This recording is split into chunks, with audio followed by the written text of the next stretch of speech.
इतने पैसे कहाँ जाए, 2000 5000 कहाँ से बकरे के लिए पैसे जमा करें और ये करें और वो करें, मुख्तलिफ किस्म के टीचर इसकी बात। यहाँ बैठे हुए हैं बहुत सारे ऐसे मुसलमान हैं जिनके अकीके नहीं है, हमारे यहाँ अकीके का तसव्वुर नहीं। और उसके ऊपर दूसरी बात यह है कि मौलाना हजरात हमारे जो उलमा हैं हमारे मुल्कों के, अल्लाह ताला अपने हिदायत का फरमाए, नियाज़ और फातिह और दीगर शादी और ब्याह और दीगर रसूमात के ऊपर जो फालतू खर्चे हैं उसके लिए तो खूब लच्छेदार बातें और खूब लच्छेदार तर्जुमे करके लोगों को माइल करेंगे, ये करना चाहिए, वो करना चाहिए, वो करना चाहिए, लेकिन अकीके का नहीं है। बल्कि बात मज़ाहिब के अंदर तो इसका अपनी वजूद ही नहीं है, बल्कि इसको मकरूह तक समझा जाता है। जबकि ये जैसा कि मिलता है कि बात इल्मा ने इसको वाजिब करार दिया है, वाजिब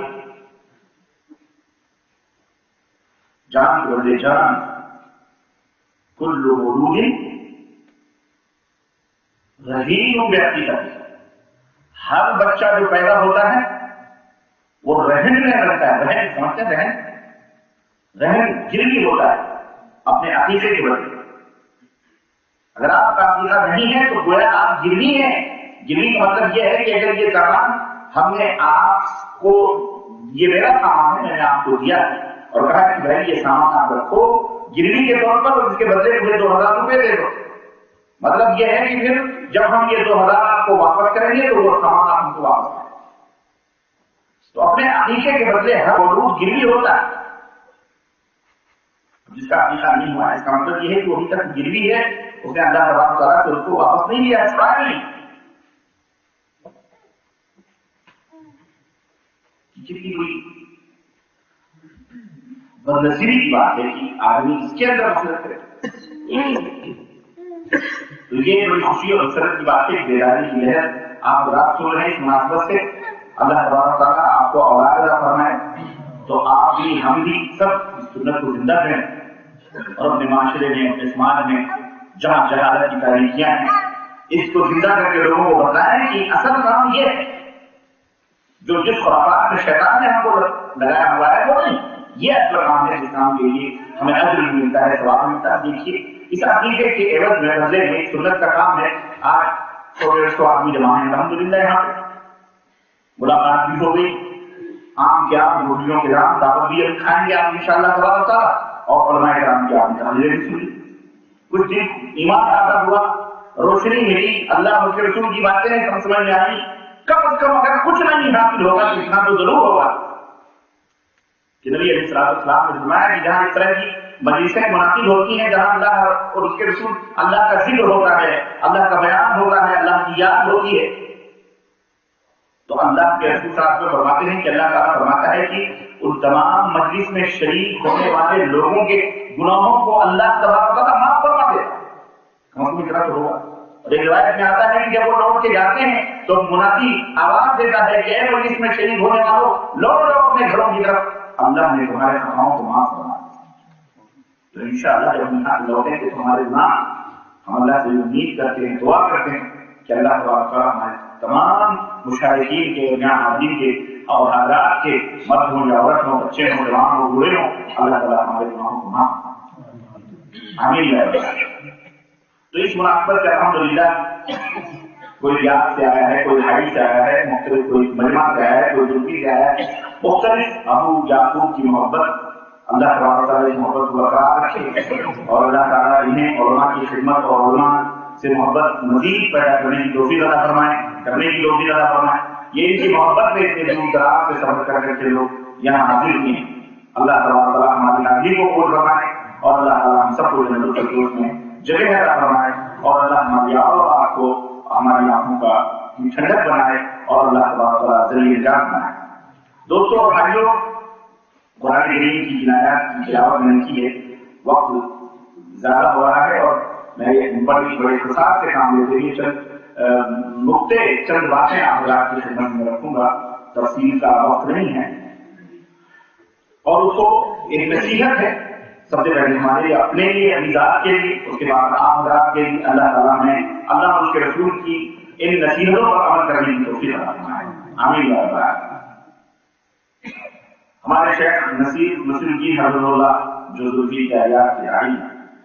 اعلان کر رہے تھے مقرر شورا بیان اور آتش بیان تو آگ بیان، لوگ ڈر جاتے ہیں اپنی انداز لگانے والا ہے اس کا دوسرے یہ کہ اب آ رہے ہیں تو اب آ رہے تو کیا کوئی حملہ کرنے آ رہے ہیں، کوئی جنگ چھڑنے والی، کل مقام مقام ہر مقام کے لیے کچھ باتیں ہوتی ہیں، شورا بیانیاں کہیں اور ہوتی ہیں، جوان گاہیں اس کی الگ ہوتی ہیں، ہر جگہ تلوار بازیاں نہیں چلتی، کہیں کشتیوں سے کام چلا دیا جاتا ہے، کہیں کپڑوں سے کام چلا دیا جاتا ہے، اور کہیں تلوار نکالنا پڑتی ہے تو کہیں ٹیمپو سے کام، تو ہر میدان کے لیے ہر باتیں ہوتی ہیں۔ بہرحال لوگوں کے اپنے بیان کے انداز ہوتے ہیں، اللہ تعالیٰ ہمارے شیخ کو جزاک خیر فرمائے۔ تو یہاں کوئی شعرا بیان نہیں ہوگی، چند نصیحتیں ہیں، اللہ تعالیٰ کو علماء کرام جو موجود ہیں، مجھے طالب علم ہوں، اللہ تعالیٰ نے ارشاد فرمایا ایمان والو اللہ سے ڈرو جیسا کہ ڈرنے کا حق ہے، اور جب تم مرو تو اس حال میں مرو تم مسلمان۔ واعتصموا بحبل اللہ جميعا، اور اللہ کی رسی کو مضبوطی کے ساتھ پکڑ لو، ولا تفرقوا، اور گروہ در گروہ ٹکڑے در ٹکڑے مت۔ اس آیت کریمہ میں مسلمانوں کو کئی باتوں کا حکم دیا گیا ہے۔ نمبر 1، اور مسلمانوں کو نہیں، ایمان والوں، ایمان والے جو ایمان کا دعویٰ کرتے ہیں مومن، جو مومن ہیں ان کو اس بات کا حکم دیا گیا ہے کہ وہ تقویٰ اختیار کریں۔ ایمان لانے کے بعد اس کا جو اعلیٰ مقام ہے وہ تقویٰ اختیار، صرف ایمان لانا ہی کافی نہیں ہے، بلکہ ایمان لانے کے بعد تقویٰ اختیار کرنا یہ بہت ضروری ہے۔ صرف آدمی کسی ڈاکٹر سے دوا لے لے اپنے مرض کے لیے، یہی کافی نہیں ہوگا کہ آپ ڈاکٹر کے پاس جا کے اپنا مرض بتا کر، درد بتا کر وہ دوا حاصل کر لیں اور استعمال کر لیں، نہ، بلکہ اس کے لیے یہ بھی ضروری ہے کہ ڈاکٹر جو پرہیز بتا رہا ہے، کن کن چیزوں سے پرہیز کرنا ہے،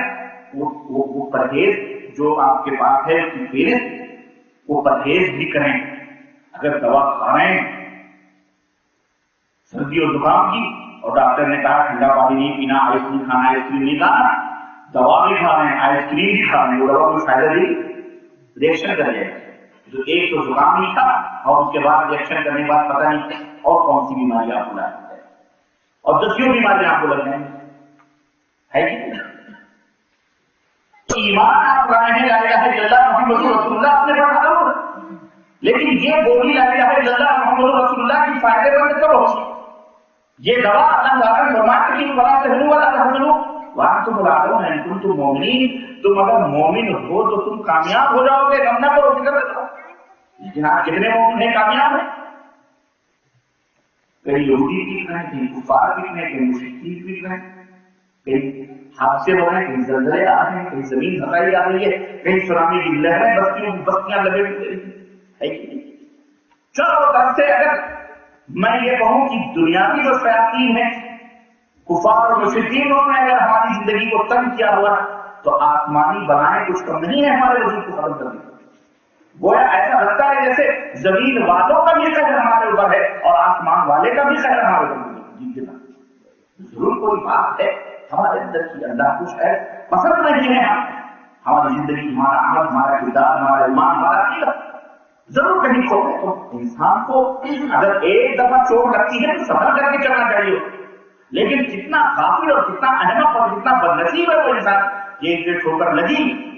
اسے مشق اختیار کرنے پر اس راستے پر پھر بھی وہ اس راستے پہ جائے، پھر بھی آپ کو کیا شاید نگاہ کی غلط روی سے منازل کا بوجھ بڑھتا ہے، غلط روی سے منازل کا بوجھ بڑھتا ہے۔ مسلمانوں روشیں کاموں بدل ڈالو، گویا وہ مسلمان پورے عالم اسلام میں، پوری دنیا میں، مرد ہو یا عورت، جس نہج یا جس طریقے سے چلتے ہیں وہ چاہتے کہ اپنے اپنی نفسوں کا محاسبہ کریں، کہیں ایسا نہیں کہ بربادی ہماری وجہ سے آ گئی۔ اور یاد رکھو اگر چند لوگ نیک ہیں، صالح ہیں، لیکن اس میں برے بھی شامل ہیں تو اللہ کا عذاب جب آئے گا بروں کے اوپر تو وہ نیک بھی کے اندر پیچھے جائیں گے۔ اور کبھی کبھی نیکوں کی اکثریت کیوں نہ ہو، اگر اس میں برے لوگ بھی موجود ہیں تو اللہ کا عذاب اس برے کی وجہ سے بھی کم آتا ہے اور تمام نیک لوگ اس سے محروم ہوتے ہیں۔ حضرت سلیمان علیہ السلام، حضرت موسیٰ علیہ السلام کے زمانے میں कहत शादी हुई, साफ सूखा पड़ गया, जमीन चिटक गई, खुश्क हो गई जमीन, ना शब्द है ना हरियालियां है, बारिश के महरूम। मूसा अलैहिस्सलाम ने फरमाया कि चलो इस्तिस्का की नमाज, चलो मैदान में निकलते हैं और दुआ करते हैं अल्लाह तबारक व तआला से कि अल्लाह अज़्ज़ व जल